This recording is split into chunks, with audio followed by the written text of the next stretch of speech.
Okay, so let us start with our first chapter, and that is general physics. और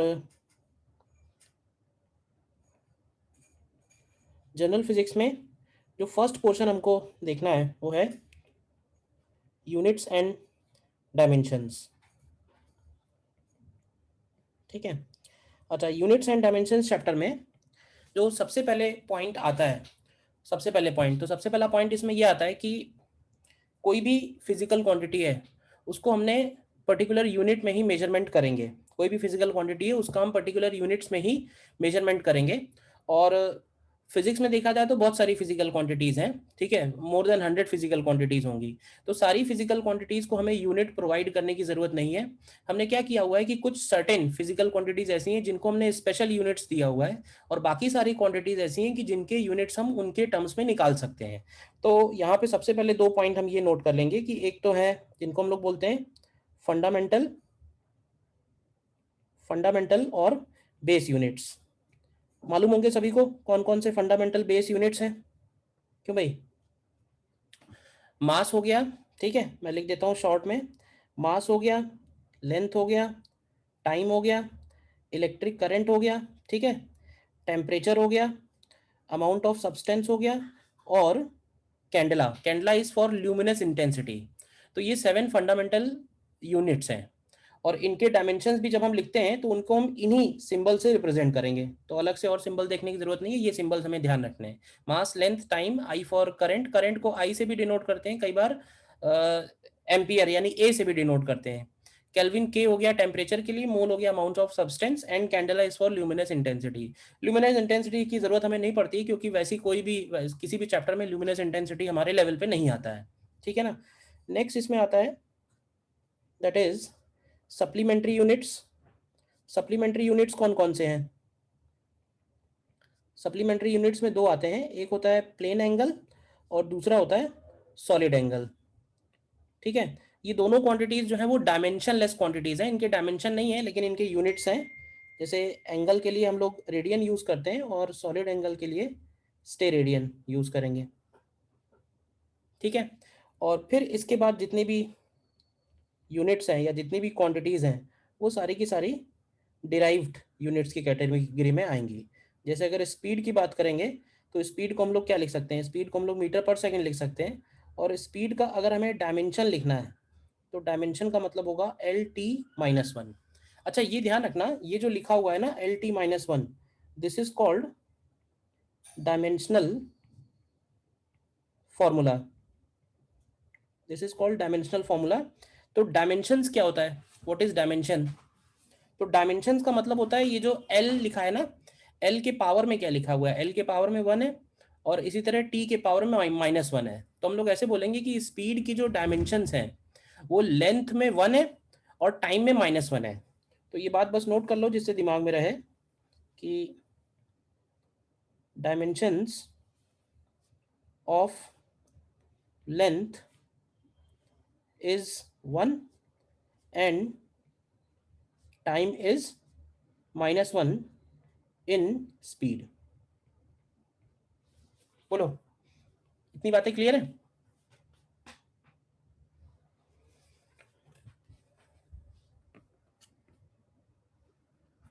ठीक है। इसके बाद हमको पहला काम इसमें क्या करना है ना, इसमें हमको पहला काम जो जिसके प्रॉब्लम्स भी पूछे जाते हैं, और वो है कि डिफरेंट फिजिकल क्वांटिटीज के हमको डायमेंशनल फॉर्मूला निकालना आना चाहिए। ठीक है। तो मैं कुछ कांस्टेंट लिख रहा हूँ, आप मुझे उनका डायमेंशन निकाल के बताओ। जैसे कि अब मुझे ये आइडिया नहीं है कि आपको कितना आता है, तो वो भी पता चल जाएगा। एक तो ग्रेविटेशनल कांस्टेंट जिसको हम जी से रिप्रेजेंट करते हैं, और जैसे प्लैंक्स कांस्टेंट हो गया, प्लैंक्स कांस्टेंट सपोज एच हो गया। और सपोज अगर हम लोग देखते हैं, लेट्स से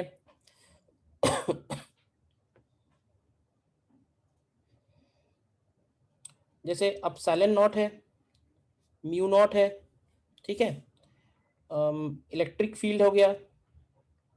कुछ रैंडम मैं सेलेक्ट कर रहा हूँ, फिर इन पे कुछ प्रॉब्लम्स भी देखेंगे जो पूछे जा चुके हैं। इलेक्ट्रिक फील्ड हो गया, ठीक है, देन मैग्नेटिक फील्ड हो गया,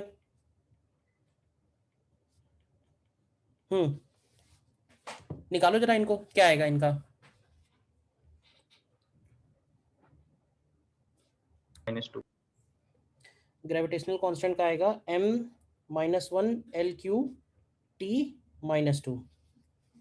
आ रहा है सभी का ये? Yes sir. ठीक।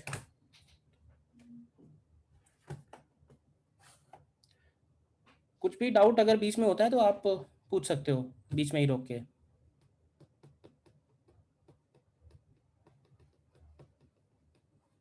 देखो है क्या, किसी का भी डायमेंशन हमें निकालना है ना, तो हमें एक फॉर्मूला अपने दिमाग में रखना है।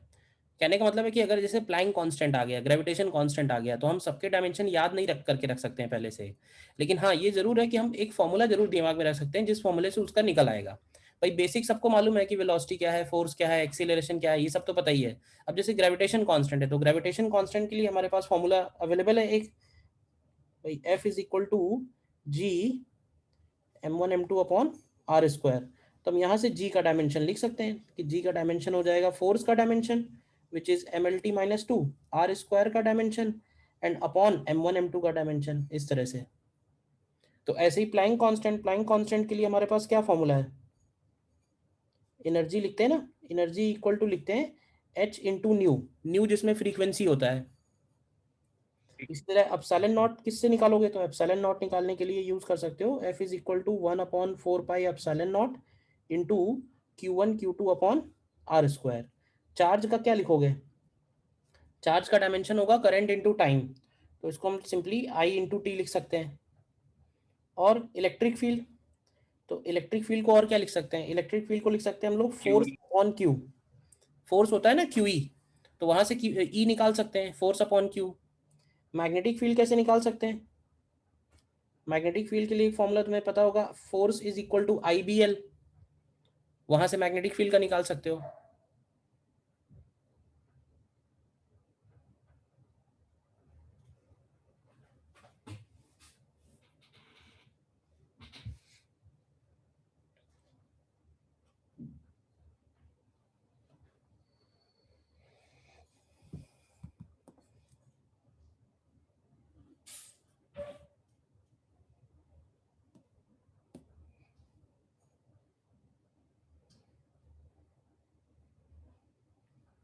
सर प्लैंक कांस्टेंट का m L2T-1। mL2T-1, ठीक है।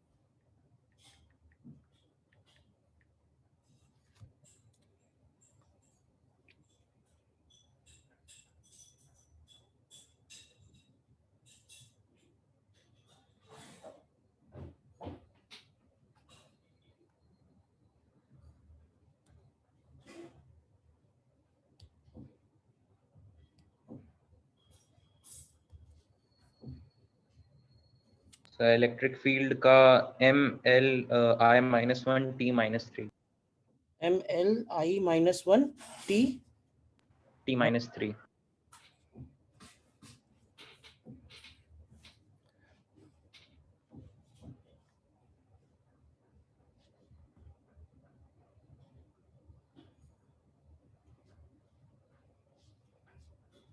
सर मैग्नेटिक फील्ड का होगा MI-1T-। mLI-1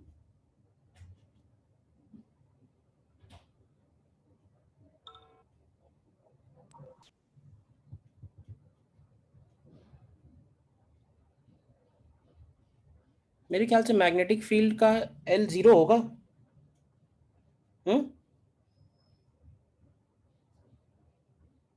तो T-2 होना चाहिए। Yes sir, yes sir. L0 आना चाहिए ना।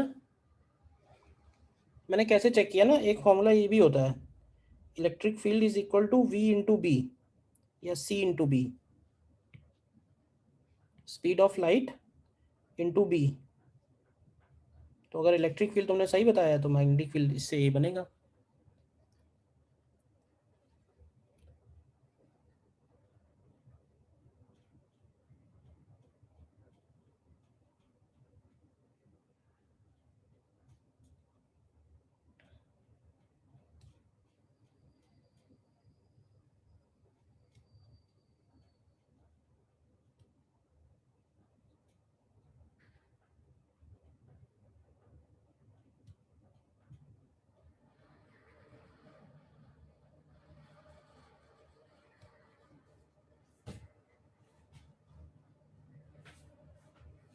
ठीक है ना। इसी तरह से अगर एप्सिलॉन नॉट का निकालना पड़ेगा तो एप्सिलॉन नॉट का हो जाएगा Q1 Q2 का लिखेंगे तो ये हो जाएगा I T whole square upon F R square, तो एफ हो जाएगा M L T minus two और आर स्क्वायर, तो ये हो जाएगा M minus one L minus three I two and T four. आ रहा है ये।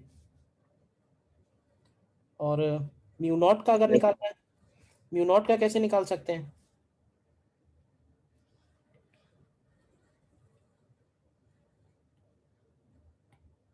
म्यू नॉट की निकालने के लिए क्या करेंगे?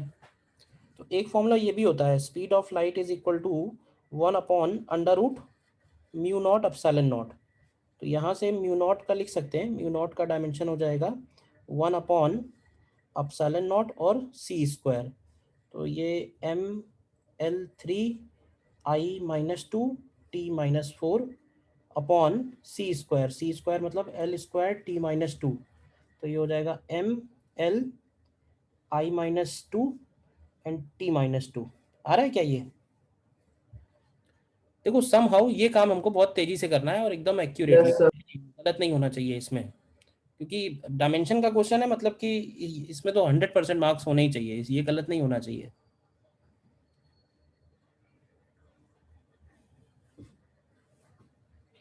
ठीक है, तो पहला काम यही है कि हमें सारे जितने भी कांस्टेंट हैं इस तरह के, mu naught, epsilon not, electric field, magnetic field, ठीक है ना, इन सबके तुम जो भी और रह गए हैं उन सबके एक बार आप डायमेंशन जरूर निकाल के देख लेना। डायमेंशन निकाल के देखने के साथ साथ आपको ये भी देखना जरूरी है कि उस पर्टिकुलर डायमेंशन पे पहुंचने के लिए हमको फॉर्मूला कौन सा यूज करना है, जिससे एग्जाम के टाइम पे ना सोचना पड़े हमको। तो वो प्रोसेस एक बार दिमाग में रखना कि प्लैंक कांस्टेंट का निकालना है तो E इक्वल टू एच नहीं पता होना चाहिए बिल्कुल डायरेक्टली।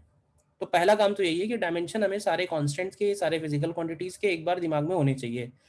रेजिस्टेंस हो गया, कैपेसिटेंस हो गया, इंडक्टेंस हो गया, ऐसे बहुत सारे अभी हैं। ठीक है, इसके बाद अगर हम मेन पोर्शन में आए, एप्लीकेशंस ऑफ डायमेंशनल एनालिसिस, इनके क्या एप्लीकेशंस बनेंगे?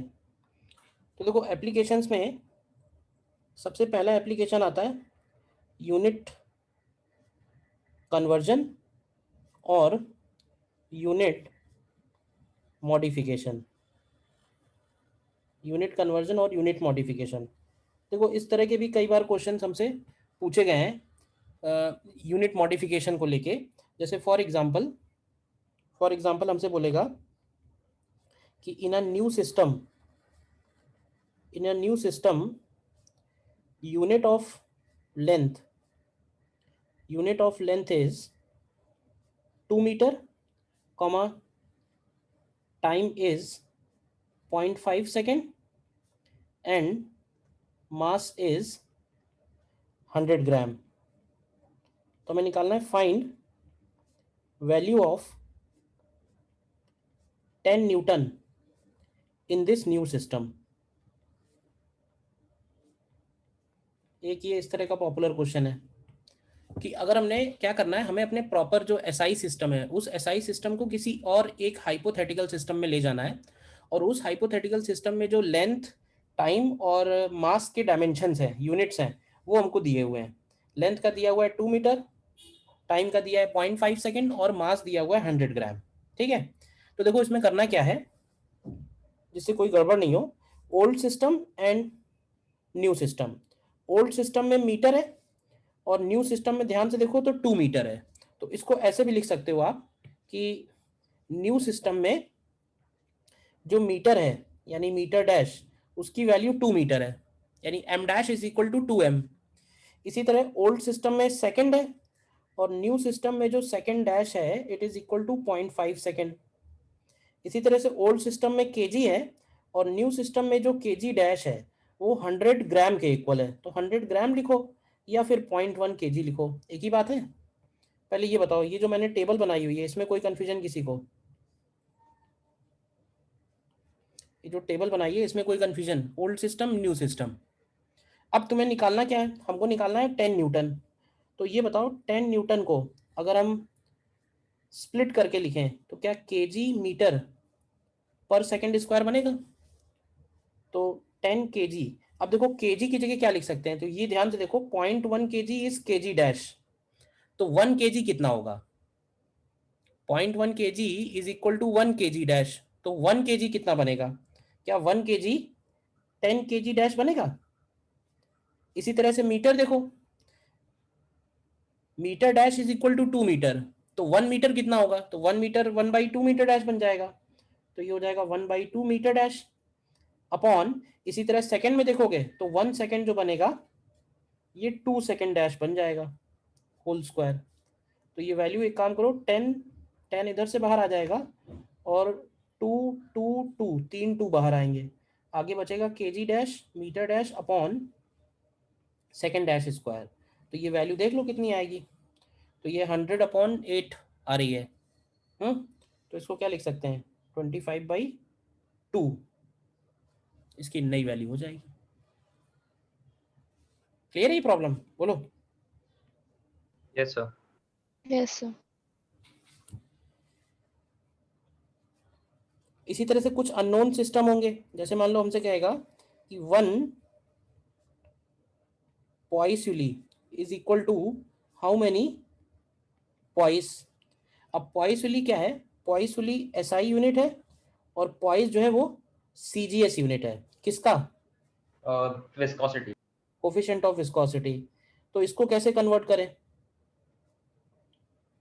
कोफिशिएंट ऑफ विस्कोसिटी जिसको हम ईटा से डिनोट करते हैं।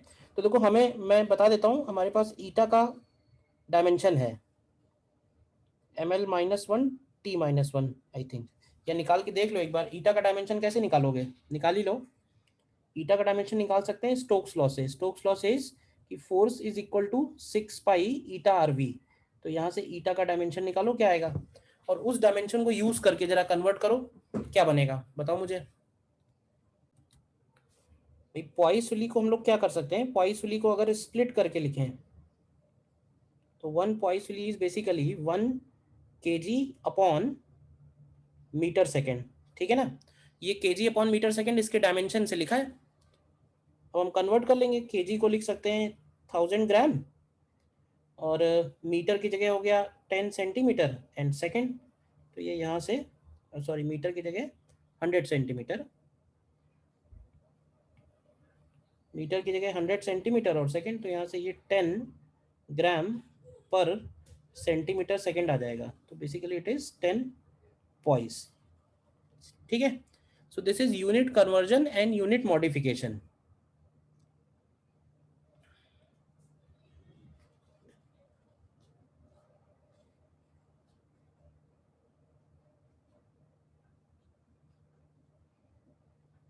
और जैसे एक और करके बताओ, 1 tesla is equal to how many gauss, किसके यूनिट्स हैं ये, magnetic flux. Magnetic 10 field, magnetic field, flux नहीं। 10 की पावर 4। हाँ ये तो आपको याद है ना, निकाल के बताओ कन्वर्ट करके।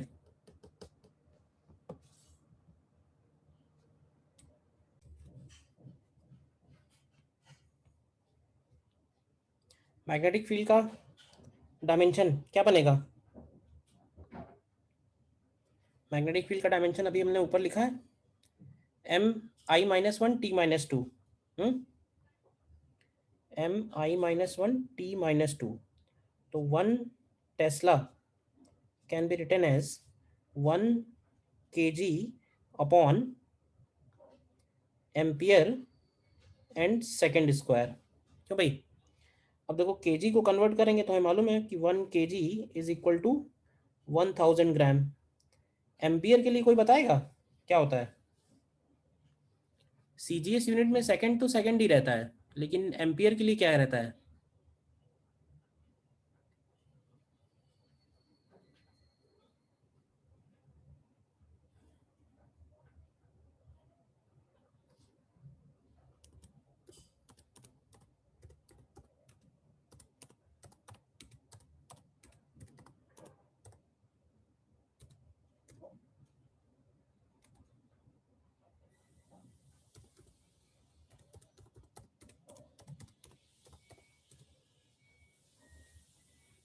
एम्पियर के लिए। तो एम्पियर के लिए मैं बता दूं, एम्पियर के लिए लिखते हैं कि 1 ampere is equal to 0.1 biot. Biot is CGS unit for ampere and second square. तो यहाँ से ये निकल के आएगा 10⁴ ग्राम अपॉन बायट सेकेंड, ठीक है ना। सो इट इज 10⁴ गॉस, ठीक है ना, सिंपल काम है ये। सेकेंड application is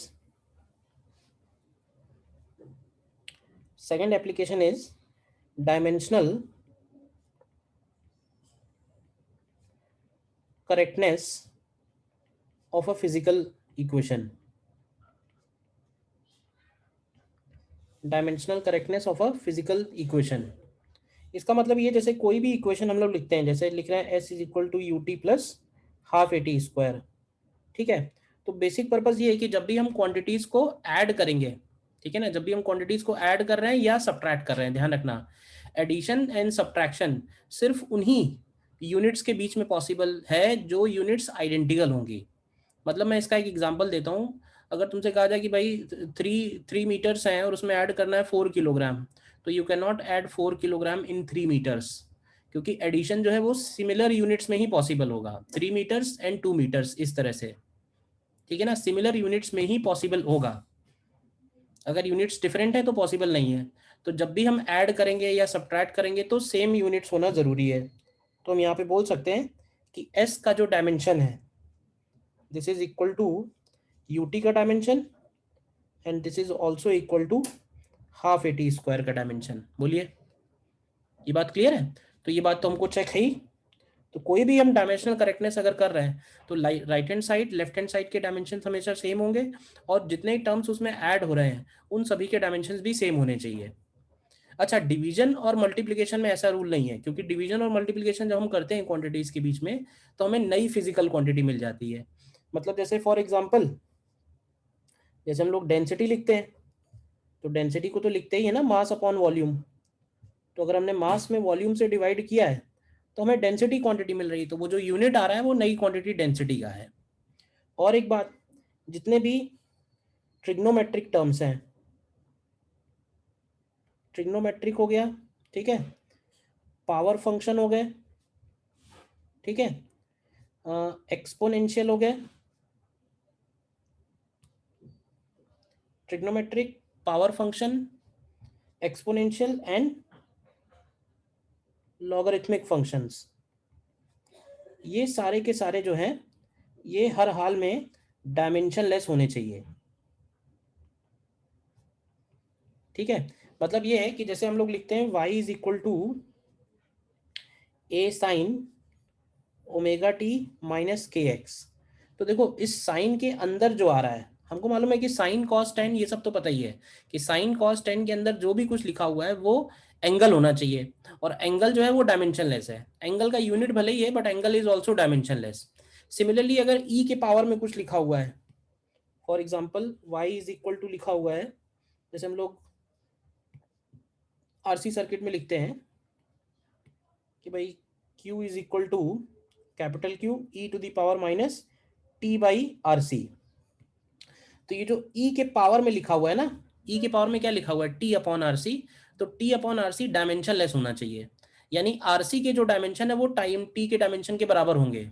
RC का डायमेंशन टाइम कांस्टेंट ही होता है, टाइम ही होता है। R × C का प्रोडक्ट निकालेंगे तो t आएगा। उसी तरह से इसकी जो वैल्यू निकल के आएगी, यानी इस पूरे साइन की जो वैल्यू निकल के आएगी, क्योंकि ये मैथमेटिकल ऑपरेटर है तो इसका वैल्यू भी मैथमेटिकल नंबर निकल के आएगा। मैथमेटिकल नंबर निकल के आने का मतलब ये है कि उसमें कोई भी डायमेंशन पहले से नहीं होगा, मैथमेटिकल नंबर है। साइन 30 डिग्री लिखेंगे तो it is simply 1/2, it is not 1/2 metre या 1/2 किलोमीटर, ठीक है। सिमिलरली e के पावर एक्सपोनेंशियल फंक्शन है, उसकी भी जो वैल्यू निकल के आएगी वो मैथमेटिकल नंबर निकल के आएगी, इट मस्ट बी डायमेंशनलेस। तो इन दोनों सिचुएशन में हम लोग ये बोल सकते हैं कि जो y का डायमेंशन है वो a के डायमेंशन के बराबर होगा, और जो लेफ्ट हैंड साइड पे q का डायमेंशन है वो कैपिटल Q के डायमेंशन के बराबर होगा। अंदर जो लिखा हुआ है उसके लिए बोलेंगे कि ओमेगा t का डायमेंशन kx के डायमेंशन के बराबर होना चाहिए, और ये डायमेंशनलेस होना चाहिए। डायमेंशनलेस को हम लोग 1 भी लिख सकते हैं, डायमेंशनलेस को हम लोग 1 भी लिख सकते हैं, 1 भी लिख सकते हैं, या फिर इसको हम M0 L0 T0 लिख सकते हैं। सिमिलरली टी का जो डायमेंशन होगा वो वही होगा जो आरसी का डायमेंशन है। देखो, तो ये पर्टिकुलर पॉइंट में जो भी बातें हैं मैंने बता दी हैं, इसमें कोई डाउट है तो बस पूछिए। डायमेंशनल करेक्टनेस बोलते हैं इसको, डायमेंशनल करेक्टनेस भी बोलते हैं और होमोजेनिटी भी बोलते हैं, एक ही बात है।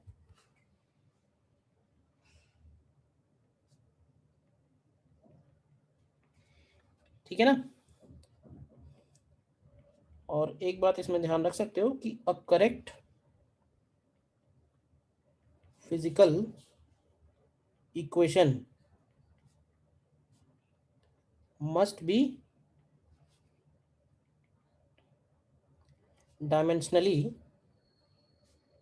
correct, but if an equation is only dimensionally correct, then it may be physically incorrect, then it may be physically incorrect। मतलब फॉर एग्जाम्पल अगर हमसे कोई कहेगा कि s is equal to U T plus A T square, तो s is equal to U T plus A T square जो है वो डायमेंशनली करेक्ट है, डायमेंशनली करेक्ट है, लेकिन ये फिजिकली करेक्ट नहीं है। तो अगर फिजिकली करेक्ट है तो डायमेंशनली करेक्ट होना मस्ट है, लेकिन अगर सिर्फ डायमेंशनली करेक्ट है तो फिजिकली करेक्ट हो भी सकती है, नहीं भी हो सकती है, तो इसलिए उसमें मे बी फिजिकली इनकरेक्ट लिखा है मैंने। क्लियर है? ये सेकेंड पॉइंट बताइए। Yes, sir.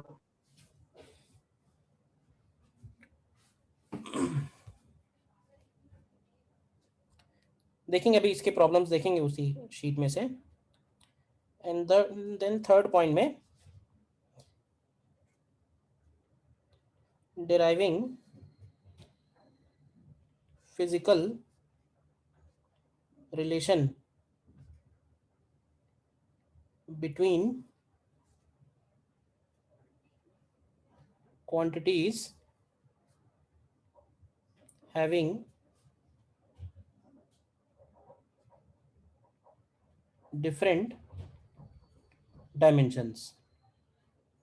अगर ऐसी फिजिकल क्वांटिटीज हैं जिनके डायमेंशंस अलग अलग हैं तो उनके बीच में हम फिजिकल रिलेशन भी एस्टेब्लिश कर सकते हैं यूजिंग डायमेंशनल एनालिसिस। तो वो कैसे कर सकते हैं, जैसे इसके लिए एक एग्जांपल ही ले लेता हूं। Suppose a wind generator output power, a wind generator output power depends on air density rho, comma wind speed v and blade area capital A. मतलब हमें ये दिया हुआ है कि विंड जनरेटर का जो आउटपुट पावर है वो इन तीन क्वांटिटीज पे डिपेंड करेगा, यानी डेंसिटी पे, विंड स्पीड पे और एरिया पे। तो हम इसको इस तरह से लिख लेते हैं कि power is proportional to density to the power X, velocity to the power Y and area to the power Z. अब हमको मालूम है कि अगर ये रिलेशन फिजिकली करेक्ट होना है तो ये डायमेंशनली भी करेक्ट होना चाहिए, यानी कि लेफ्ट हैंड साइड और राइट हैंड साइड के जो डायमेंशंस हैं वो एग्जैक्टली सेम होने चाहिए। तो हम यहाँ पे अगर एग्जैक्टली सेम करें तो पावर का डायमेंशन क्या बनेगा, पावर होता है एनर्जी अपॉन टाइम, तो M L square T minus two होता है एनर्जी, अपॉन टी करेंगे तो -3 हो जाएगा। This is equal to density का dimension M L -3 power X, velocity L T -1 power Y और area L square power Z. तो अगर हम इसको लिखेंगे तो ये M L two T -3 equal to, ध्यान से देखो m पावर x आ रहा है, l power -3x plus Y plus 2z आ रहा है और t पावर -2y आ रहा है। देखो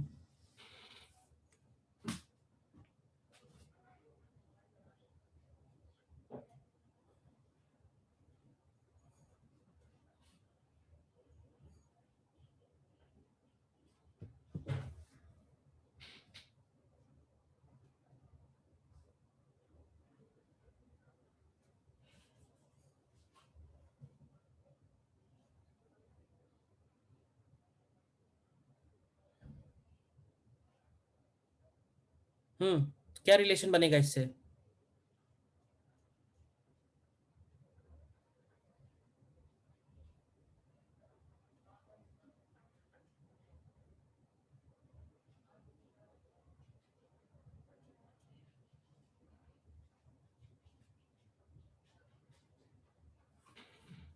देखो यहाँ से कंपेयर करेंगे अगर हम पावर्स को, Sir, it won't be t to the power minus 2y. It will be t to the power minus y. हाँ माइनस वाई होगा, correct correct, T to the power minus Y. तो compare करेंगे यहाँ से तो क्या मिलेगा, x is equal to 1 and y is equal to 3 और z कितना आता है?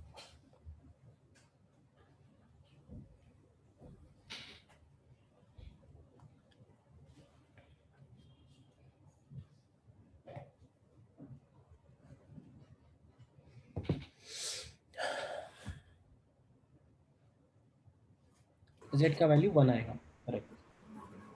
क्या है ना कि हमको एक रिलेशन मिल गया जिसके बारे में हमें कुछ भी नहीं पता था, मतलब विंड जनरेटर कैसे काम कर रहा है, क्या हो रहा है, उसके बारे में हमें कुछ भी नहीं पता है, बट स्टिल हम लोग जो है एक फॉर्मूला निकालने में सक्सेसफुल हो गए। तो ऐसा तभी पॉसिबल हो पाया यूजिंग डायमेंशनल एनालिसिस। लेकिन एक बात ध्यान रखना, ऐसा नहीं कि इस मेथड से हम कोई भी फॉर्मूला डिराइव कर पाएंगे। कंडीशन ये है कि हम जो भी फॉर्मूला डिराइव कर पाएंगे उनके जो यूनिट्स होने चाहिए, उनकी जो क्वांटिटीज होनी चाहिए वो डिफरेंट डायमेंशंस के होने जरूरी है। अगर सेम डायमेंशन के हो गए तो हम उनको डिराइव नहीं कर पाएंगे। दूसरी चीज, अगर मान लो उनमें साइन, कॉस, ई पावर ये सारे टर्म आ रहे होंगे तो वो भी डिवाइड नहीं हो पाएंगे, डिराइव नहीं हो पाएंगे, क्योंकि ये डायमेंशनलेस क्वांटिटीज हैं। तो बहुत सिंपल से कुछ कुछ फॉर्मूले डिराइव इससे हो जाएंगे, बस ऐसे समझो। सारे नहीं डिराइव होंगे, ठीक है, बट जितने भी हो जाएंगे तो अच्छा ही है, ठीक है। और एक लास्ट एप्लीकेशन इसमें आता है और इसको मैं बोलता हूं change of base units. Change of base units, ठीक है। चेंज ऑफ बेस यूनिट्स का क्या मतलब है? देखो, जो 7 फंडामेंटल क्वांटिटीज ली गई हैं, तो वो 7 फंडामेंटल क्वांटिटीज कैसे चूज की गई हैं?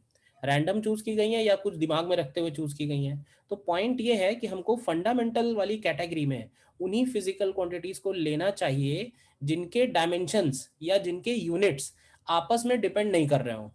जैसे कि मास, लेंथ और टाइम है। सपोज मैकेनिक्स में अगर हम लोग बात करें तो इन तीन में हमारा काम चल जाएगा, मास, लेंथ एंड टाइम। तो मैकेनिक्स के अंदर मास, लेंथ और टाइम में अगर तुम देखो तो अगर इनमें से हम कोई भी दो सेलेक्ट करें, सपोज लेंथ और टाइम लें, तो क्या हम लेंथ और टाइम को मास के टर्म्स में एक्सप्रेस कर पाएंगे? तो आंसर आएगा नो। हम लेंथ और टाइम को मास के टर्म्स में एक्सप्रेस नहीं कर सकते हैं। या फिर मास और लेंथ को टाइम के टर्म में एक्सप्रेस कर पाएंगे तो वो भी पॉसिबल नहीं है।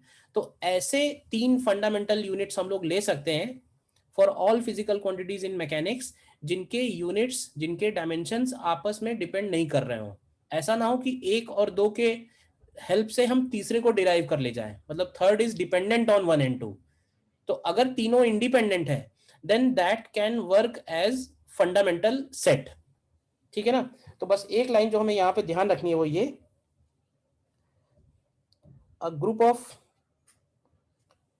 group of units can be taken as fundamental units if their units or dimensions are independent of each other, ठीक है। जैसे फॉर एग्जांपल मुझे बताना ध्यान से, एरिया, फ्रीक्वेंसी एंड डेंसिटी, क्या इन तीनों को हम फंडामेंटल यूनिट्स सेलेक्ट कर सकते हैं क्या? कैसे चेक करेंगे? तो देखो, एरिया हमें मालूम है, area is L square, frequency मालूम है, फ्रीक्वेंसी इज T-1, और डेंसिटी मालूम है, डेंसिटी इज ML-3। तो तुम जरा मैथमेटिकली दिमाग लगाओ कि क्या हम एल स्क्वायर और टी माइनस वन के ऊपर कोई भी मैथमेटिकल ऑपरेशन लगा के क्या हम एम एल माइनस थ्री पे पहुंच सकते हैं? क्यों भाई? मतलब इनको मल्टीप्लाई करके, डिवाइड करके, स्क्वायर करके, मल्टीप्लाई करके, डिवाइड करके, एनी हाउ इन दोनों के ऊपर कोई भी मैथमेटिकल ऑपरेशन लगा के क्या हम ये वाली यूनिट्स निकाल सकते हैं? तो आंसर आएगा नो, नहीं कर सकते हैं। तो इसका मतलब है कि they can be taken as fundamental units. ठीक है ना? सेकेंड एग्जाम्पल, सपोज हमारे पास आए मोमेंटम, सपोज हमारे सामने है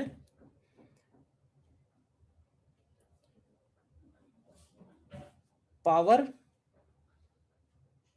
energy, power, energy and frequency. इसके बारे में बताओ, पावर, एनर्जी एंड फ्रीक्वेंसी, क्या इनको हम फंडामेंटल ले सकते हैं या नहीं ले सकते हैं? No, sir. नहीं ले सकते हैं, क्यों? So क्योंकि because power and energy, we can use power and energy to derive power. to derive time, we can extract time using power and energy. Means power is ml2 t minus 3 and energy is ml2 t minus 2 and frequency is t minus 1. तो अगर units के form में लिख लोगे, dimension के form में, तो you can easily से कि अगर हम एनर्जी और फ्रीक्वेंसी मल्टीप्लाई कर दें तो हमको पावर मिल जाएगा ना। तो they can not be used as fundamental, they can be used as fundamental.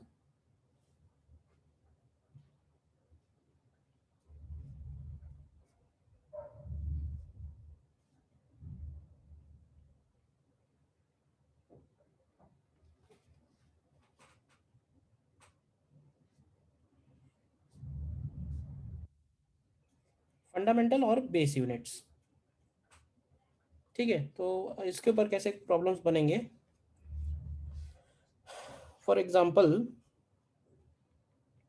If surface tension S,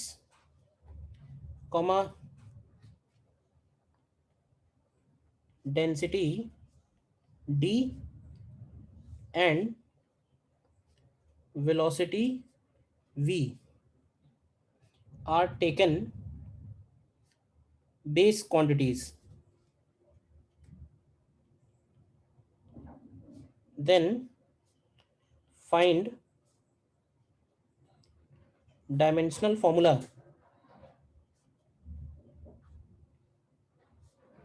of energy.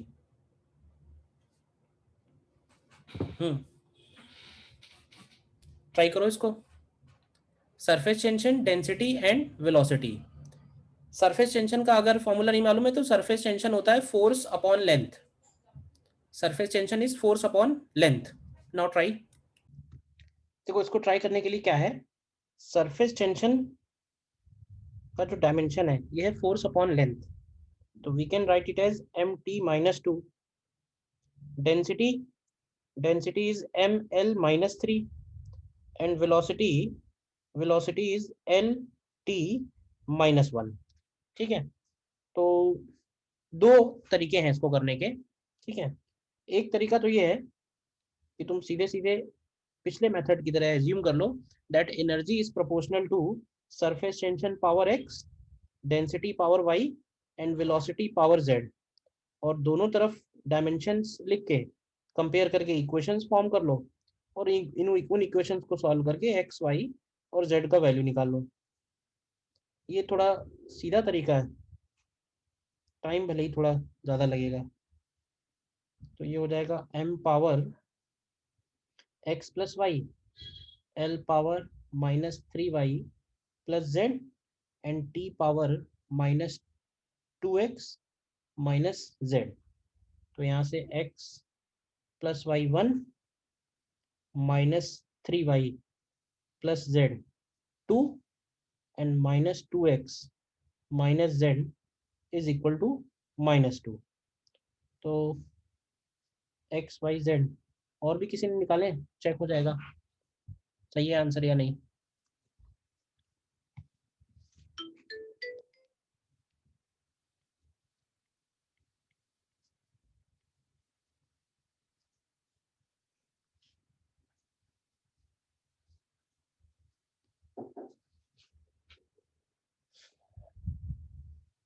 This is method 1.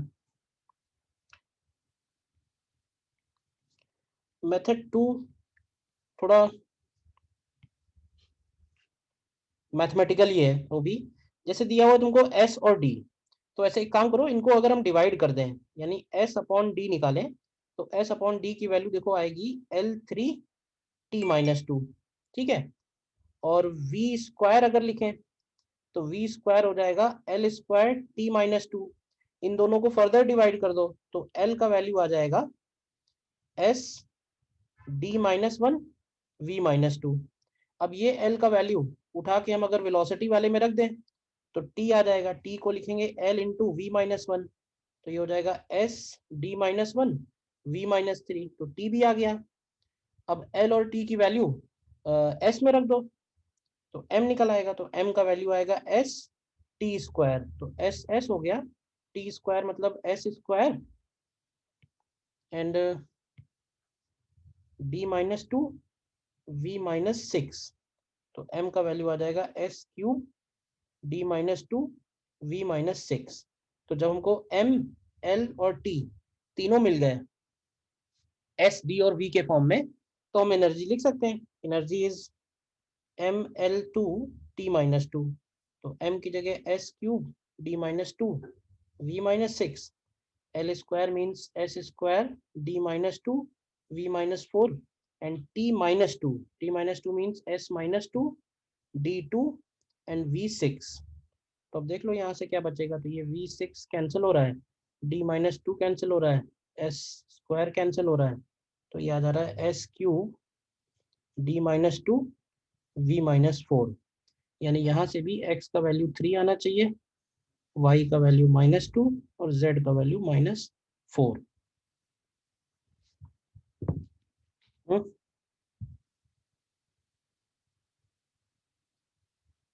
ठीक है ना.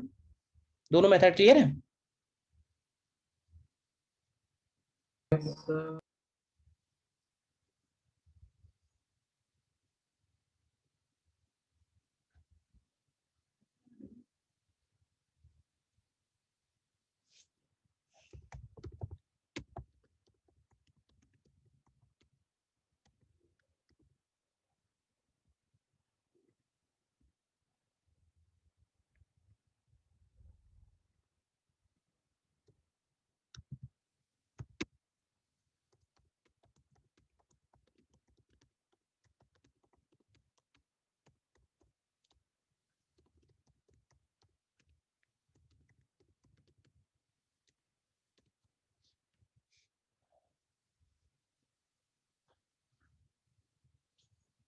ठीक है.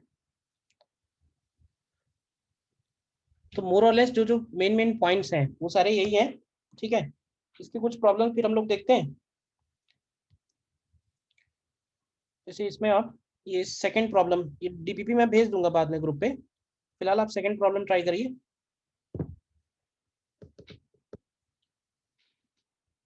सेकंड प्रॉब्लम,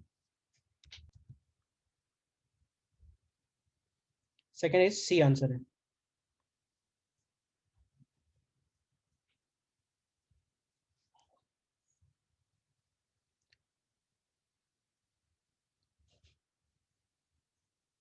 देन ये देखो sixth one, sixth question. Second मुझे बताना है, किसी को डाउट है तो पूछिए.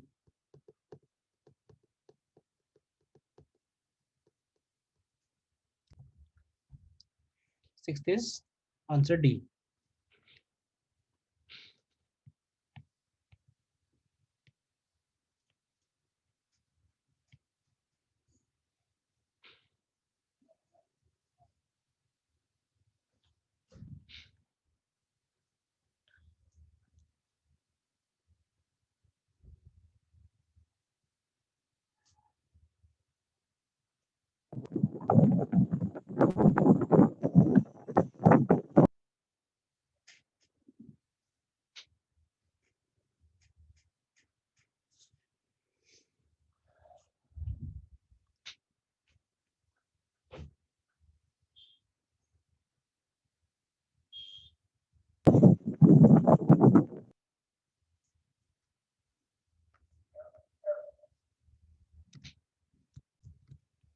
देखिए इसके बाद नेक्स्ट ये 46 देखिए, 46 क्वेश्चन।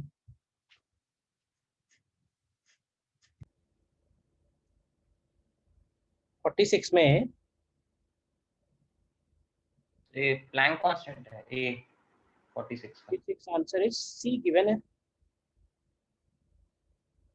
चेक करते हैं, quantity x is given by, तो अगर हमें x का डायमेंशन निकालना है तो I F V, I is moment of inertia, moment of inertia is ml square, f is force mlt minus 2, and v square is l square t minus 2, and whole divided by w is work यानी ml2 t minus 2, and length power 4 यानी l power 4। तो इसमें देखो ये एक m cancel हो रहा है, l स्क्वायर कैंसिल हो रहा है, t minus 2 कैंसिल हो रहा है, और l 4 है तो एक दो, तो यहाँ एक बचेगा, ये m l minus 1 t minus 2 बच रहा है, ml minus 1 t minus 2। और एनर्जी डेंसिटी क्या होता है? एनर्जी डेंसिटी का मतलब है energy upon volume, ml2 t minus 2 energy होती है, एंड वॉल्यूम मतलब l minus 3, तो ये m l minus 1 t minus 2 है, ठीक है ना।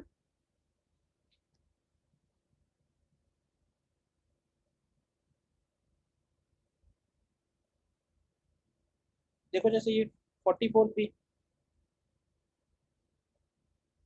आप लोग खुद ही देख सकते हो कि कितने क्वेश्चंस हैं इस चैप्टर के, यानी मुझे लगता है कि ऑलमोस्ट हर शिफ्ट में इसके क्वेश्चंस थे।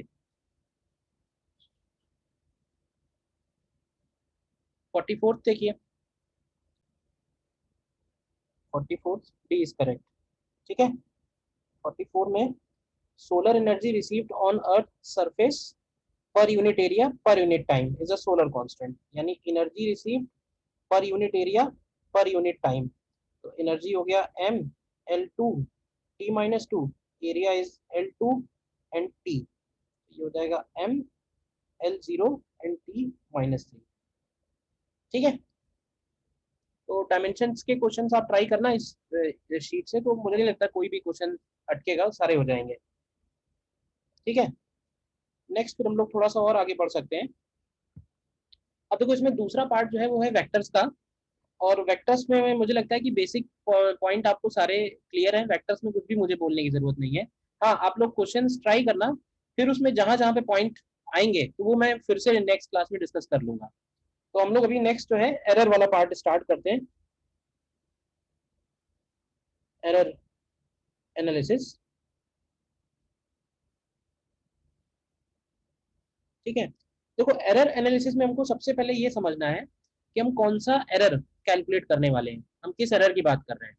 तो देखो एरर इसमें कौन सा होने वाला है, कोई भी experiment, if any experiment is performed, any experiment, कोई भी इंस्ट्रूमेंट हो, कितना भी अच्छे से अच्छा इंस्ट्रूमेंट क्यों ना हो, उस इंस्ट्रूमेंट की अपनी एक लिमिटेशन होती है, ठीक है।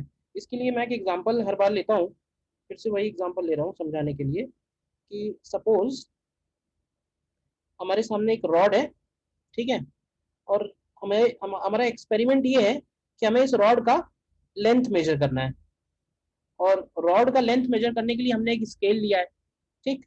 एंड सपोज स्केल के अंदर पॉइंट्स मार्क्ड है,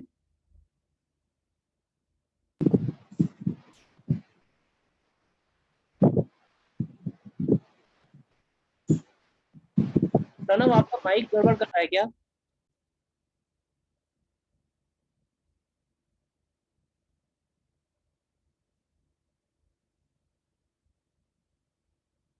सपोज इस टाइप से है, इस रॉड का हमें लेंथ मेजर करना है यूजिंग दिस स्केल। तो हमने क्या किया, स्केल का जो 0 वाला मार्क है उसको रॉड के एक एंड से मैच किया है, और स्केल का रॉड का जो दूसरा वाला एंड है उसको हम जरा ध्यान से देखें, अगर तो अगर काउंटिंग करें तो ये 1 2 3 4 5 6 7 8 9 10 11, तो ध्यान से देखो ये 12 और 13 के बीच में आ रहा है?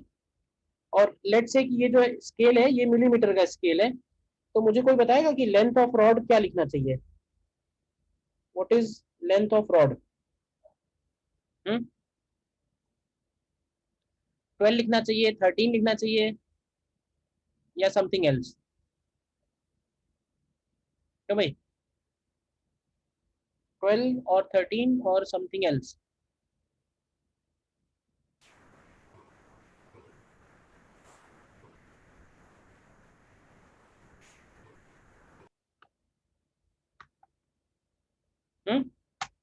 No idea. देखो एक बात ध्यान से समझना, अगर हमको जो स्केल मिला है वो मिलीमीटर का स्केल है, तो आंसर तो हमको डेफिनेटली मिलीमीटर होल नंबर्स में ही करना है। मतलब हम लोग अगर मिलीमीटर का स्केल है तो आंसर हम मिलीमीटर में ही लिख सकते हैं, हम मिलीमीटर के पॉइंट नहीं कर सकते हैं। तो आंसर या तो हमको 12 लिखना चाहिए या हमको 13 लिखना चाहिए।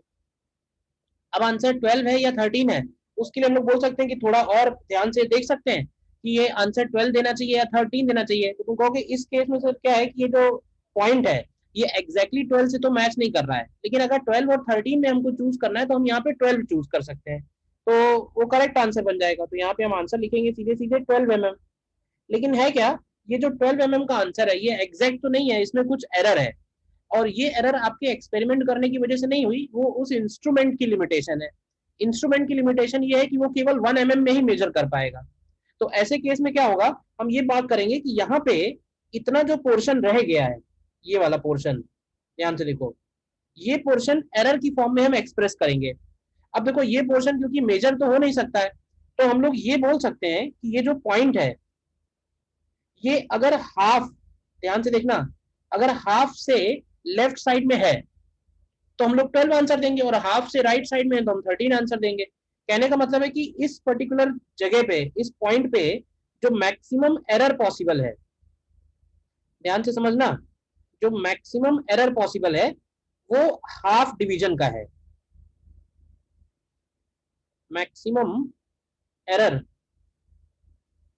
Is half division. बोलिए ये बात क्लियर है सभी को? Maximum error is half division. तो ऐसे बोलते हैं कि जितनी भी रीडिंग्स हम लेने वाले हैं ना, जितनी भी रीडिंग्स हम लेने वाले हैं, जैसे एक रीडिंग हम लोग यहाँ पे ले रहे हैं और एक रीडिंग यहाँ पे ले रहे हैं, तो दोनों जगह हाफ हाफ डिवीजन का एरर आएगा। तो अल्टीमेटली जब हम यहाँ पे एक्सप्रेस करके लिखते हैं तो यहाँ पे हम मैक्सिमम परमिसिबल एरर लिखते हैं। तो this is maximum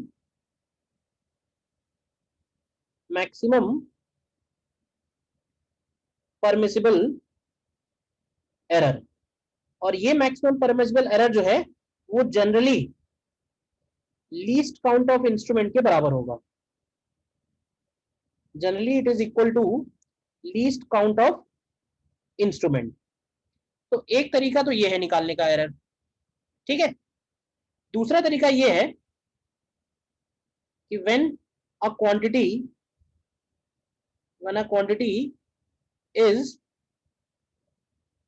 measured n times, when a quantity is measured n times, और सपोज n टाइम्स उसकी जो रीडिंग आ रही है वो आ रही है A1 A2 A3 up to AN, तो जो मीन वैल्यू होगी, मीन वैल्यू क्या लिखेंगे, तो मीन वैल्यू हो जाएगा इन सारी वैल्यूज का sum and divided by total number of readings. Total number of readings हो गई n।